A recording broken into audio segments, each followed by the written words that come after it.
Well, I'm doing it. Not glad to, but fuck it. Uh, just, well, Stones to Abbigale, fuck it all. That's so chapter 1. I was asleep until I met her. When I finally woke, I learned the meaning of perfect imperfection. Hold the phone, the fuck does that mean? I've always been the type of person to focus on stars as we spin beneath them. The cool breeze on a sunny day. Huh? The scattered patches of grass under my feet, the world around me, after forgetting to even glance at the one within. What type of 25th, what type of 2005 bullshit is that?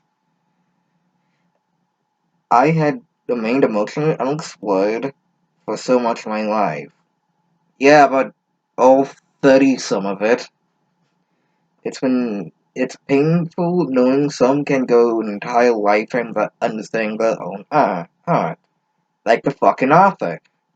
An internal lock waiting for the right key to change everything. Everyone being under the age of 18. It was the first Monday of November. I opened my eyes, blinded by my recently painted wall-to-wall white room. Why would it be painted white? Even my bread frame, constructed of purely metal, so it's not going to support your weight, was painted white. Why? It bounced off the walls. Why would the bed be bouncing off the walls? Like some cartoon? Causing my eyelids to desperately clamp together. Painting my room like this was a clear act of subtle self-inflicting psychological torture. Huh? I was going through another phase, from darkness to light and repeat. Seemed like the story of my life. Huh? My mom could see the darker colors were depressing me. I felt confident by them. Crawling in my skin, these wounds, they will not heal, but found there were good aspects to both extremes. Like fucking underage kids. I was happy to visit either side. They were both so simple. Says the fucking amoebophile. But right now, the intense light bouncing from wall to wall felt like it was ripping my mind in two. Wait a minute. If it's in high school and it's in November, it wouldn't be dark outside. I'm, if my memory serves.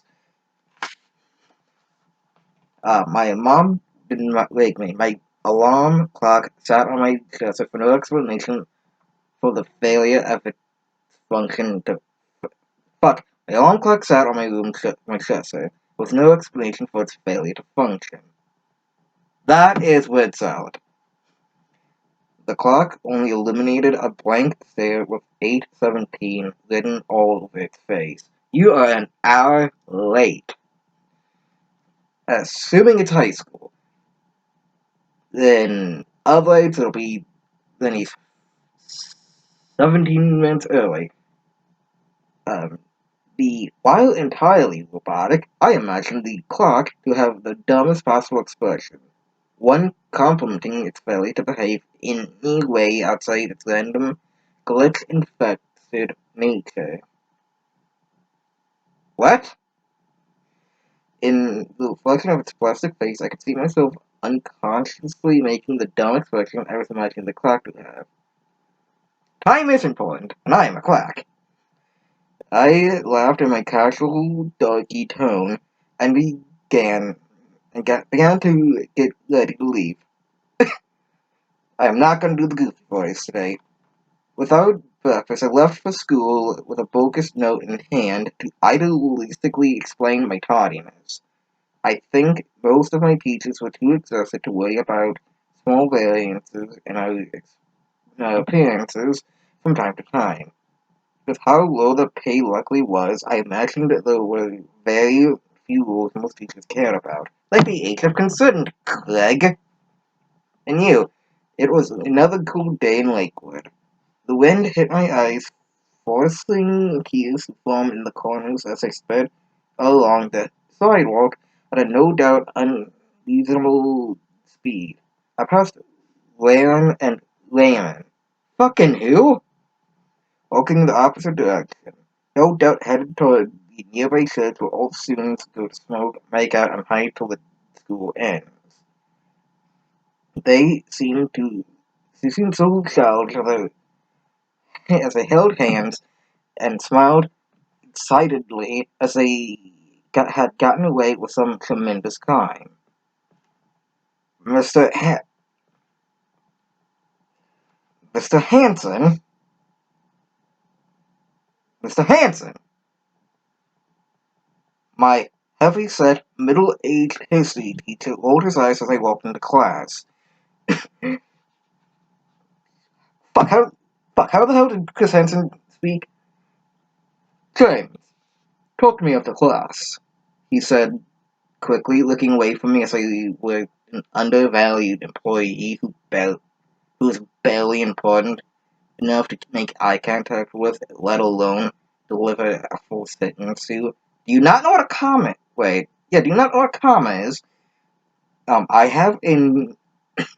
No, I said. He ignored me and continued his lecture on yet another topic that would not only be completely useless later on in life, but wasn't even relevant for even a few seconds afterwards left his lips. Like the age of consent, Greg.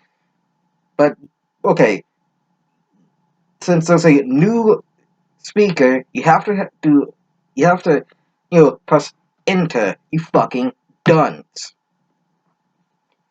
This is page 3, I'm 7 minutes in, and I don't actually a grammar answer 3 pages in, but you're an adult, Greg.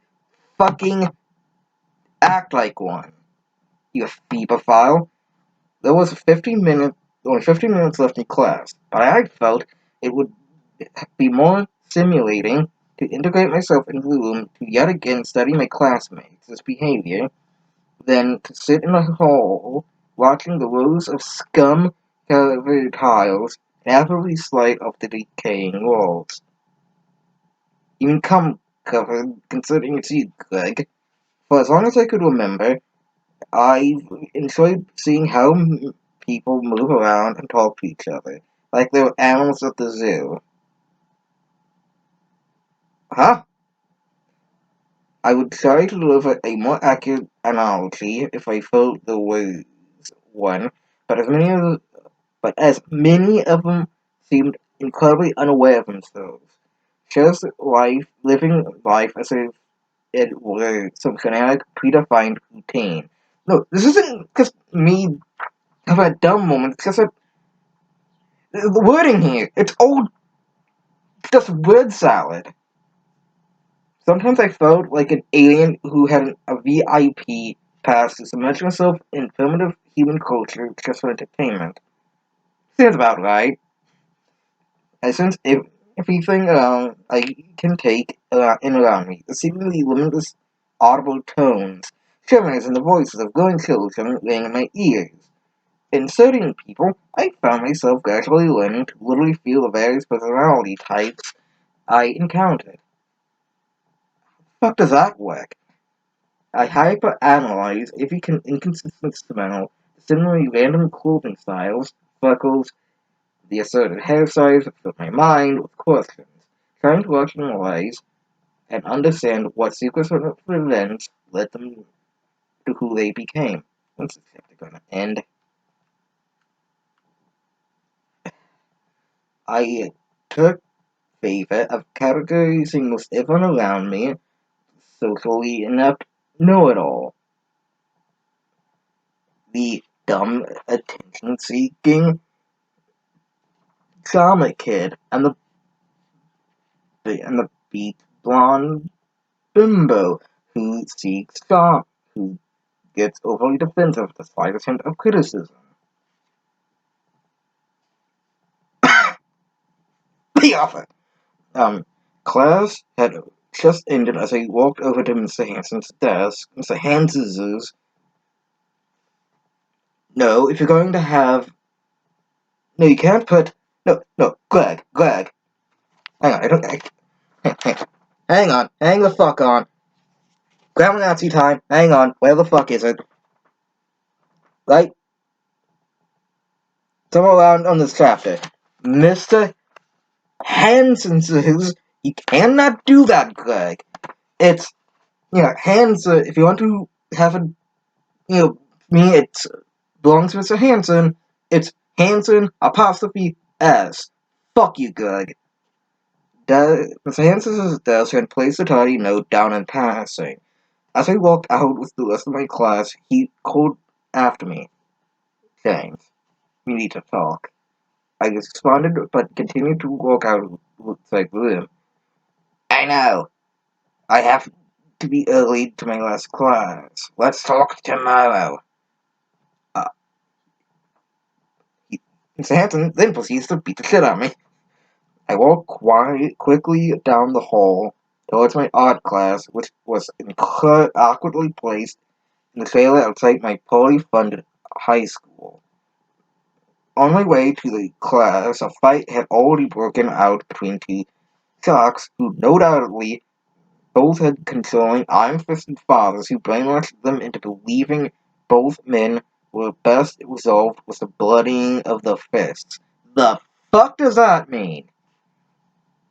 These kinds of men plagued my mind with wonder. I could not conceive a scenario in which they would justify the primitive, pointless mentalities, yet they would always continue to perpetuate the self-destructive attitudes as if it offered the slightest legitimate benefit. Just wait till a later chapter, you cunt.